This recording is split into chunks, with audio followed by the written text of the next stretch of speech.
মধ্যপ্রাচ্যে চলমান যুদ্ধ ও বৈশ্বিক অনিশ্চয়তার প্রেক্ষাপটে নিরাপদ বিনিয়োগ হিসেবে স্বর্ণের উপর নির্ভরশীলতা বাড়াচ্ছে বিশ্বের দ্বিতীয় বৃহত্তম অর্থনীতি চীন। দেশটির কেন্দ্রীয় ব্যাংক টানা কয়েক মাস ধরে স্বর্ণের মজুদ বাড়িয়ে চলেছে।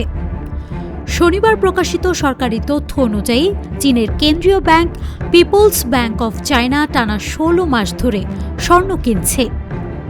সর্বশেষ গত ফেব্রুয়ারি মাসে ব্যাংকটি আরও প্রায় ৩০,০০০ ট্রয় আউন্স স্বর্ণ সংগ্রহ করেছে। এতে চীনের মোট স্বর্ণের মজুদ বেড়ে দাঁড়িয়েছে প্রায় ৭৪.২২ মিলিয়ন ফাইন ট্রয় আউন্সে। ২০২৪ সালের নভেম্বর থেকে শুরু হওয়া এই ধারাবাহিক স্বর্ণ ক্রয় ২০২৬ সালেও অব্যাহত রয়েছে। বিশেষজ্ঞদের মতে মধ্যপ্রাচ্যের সংঘাত ও বৈশ্বিক অর্থনৈতিক অনিশ্চয়তার কারণে বিনিয়োগকারীরা এখন তুলনামূলক নিরাপদ সম্পদের দিকে ঝুঁকছেন।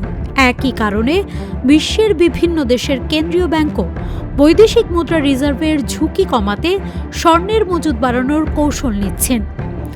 রাজনৈতিক ও অর্থনৈতিক অনিশ্চয়তার সময় স্বর্ণকে সাধারণত নিরাপদ সম্পদ হিসেবে বিবেচনা করা হয়।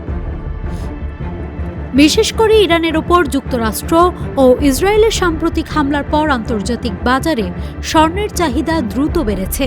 এতে বিশ্ববাজারে স্বর্ণের দাম আবারও প্রতি আউন্স $৫,০০০ ওপর উঠে গেছে।